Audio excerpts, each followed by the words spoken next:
I'm Dawid Holmgren. I'm co-originator of the permaculture concept, and I'd like to add my support to the seed freedom movement that's been initiated by Dr. Vandana Shiva.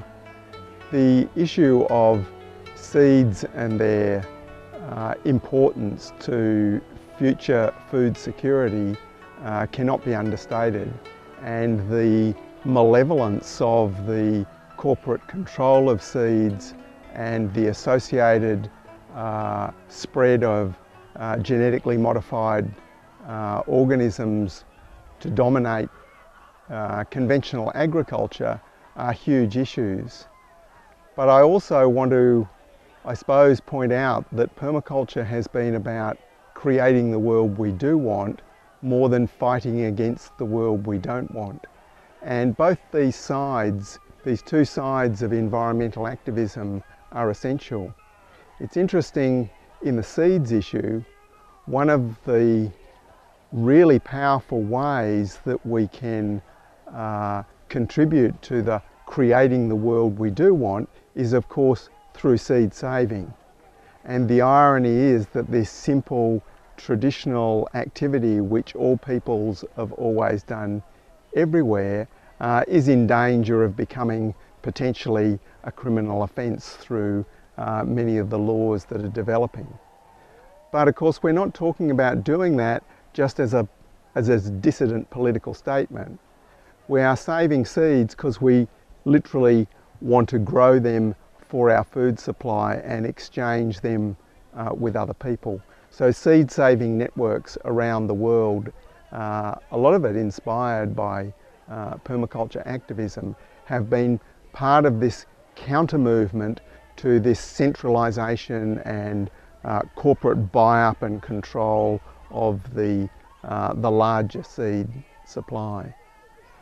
At the next level down from saving seed and growing our own food, when we disconnect from the centralised, globalised food supply system and we start buying from local, mostly organic farmers, direct from the producer, and refuse to participate in the system that starts with Monsanto genetically modified products and ends with the monopoly supermarkets, that we disconnect from that system, we are not just making a political statement, we are providing a very strong message by not participating.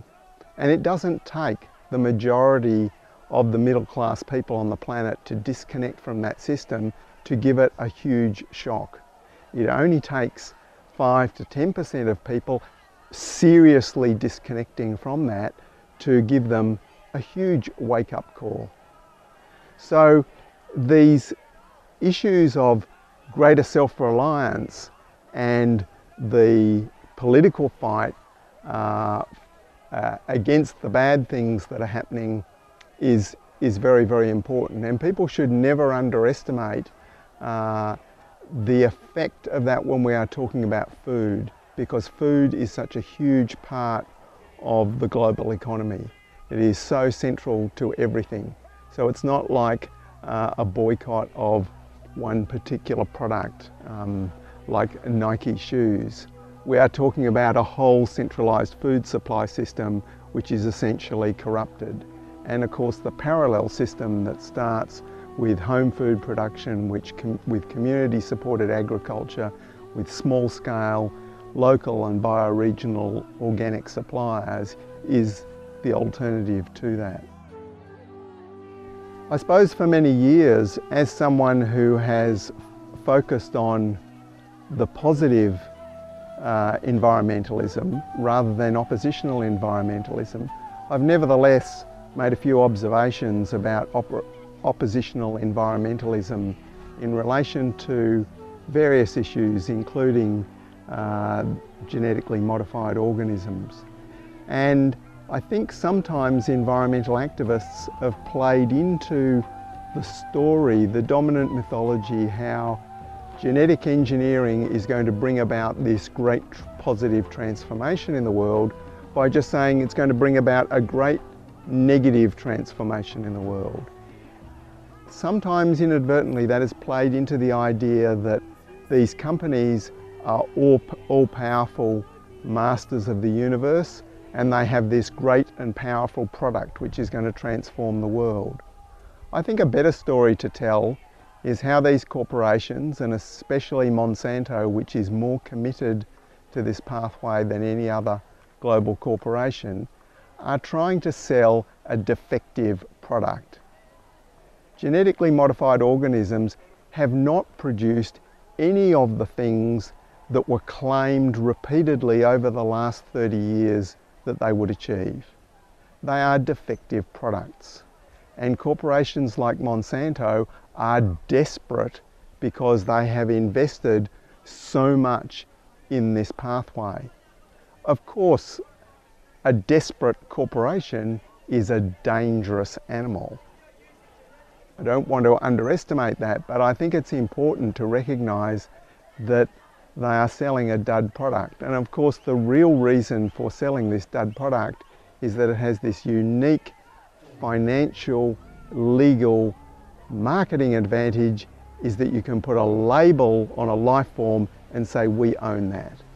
So it's the grasp for the intellectual property rights to life which is the magnet that is drawing these corporations, not actually any productive advantages from the plants that they are breeding. Because in fact, the results of the last 30 years have shown that almost all of their things are a series of disasters. Now, to tell a little story about Monsanto that I don't think is well understood is that their greatest product, of course, is the Roundup ready crops, where herbicide can be sprayed over the crop because it is resistant to the herbicide. And most people imagine this was a result of some careful plan by the corporation. But in fact, it was a response to their own disasters. That disaster, of course, was the inevitable emergence of Roundup resistant weeds. Now, people imagine that this Roundup ready crops were a result of careful breeding in the laboratory that created this resistance to Roundup that they then put in their crops. I have another story about that, of how Monsanto stole that from a farmer in northern Victoria. Probably other places in the world too, but this particular farmer told me how he'd been using Roundup intensively for 16 years and then discovered ryegrass plants, big healthy ryegrass plants in his crops. And being the sort of farmer he was, he rang up Monsanto with a product complaint. This Roundup is supposed to kill everything. It doesn't. I have these ryegrass plants. They immediately put him onto head office in the United States, and head office said, don't do anything, we'll come to see you straight away. Very shortly he had a visit from 4 gentlemen from Monsanto, 2 plant geneticists and 2 lawyers. The plant geneticists took samples of the plant. The lawyers issued legal threats that if he did anything, they would destroy him, and they took the plant material back to the United States. So this farmer in northern Victoria was one of the people who created Roundup resistance, as of course Monsanto's ecologists would have told their bosses would inevitably happen. And then the corporate strategy was, well, how do we turn this disaster into a product? And that's where Roundup ready crops came from. So I think this is a great story to tell about how these things are created out of one disaster after another, cascading down into catastrophe. And at least we can laugh that they are no more competent than any bungling fool that we would also laugh at.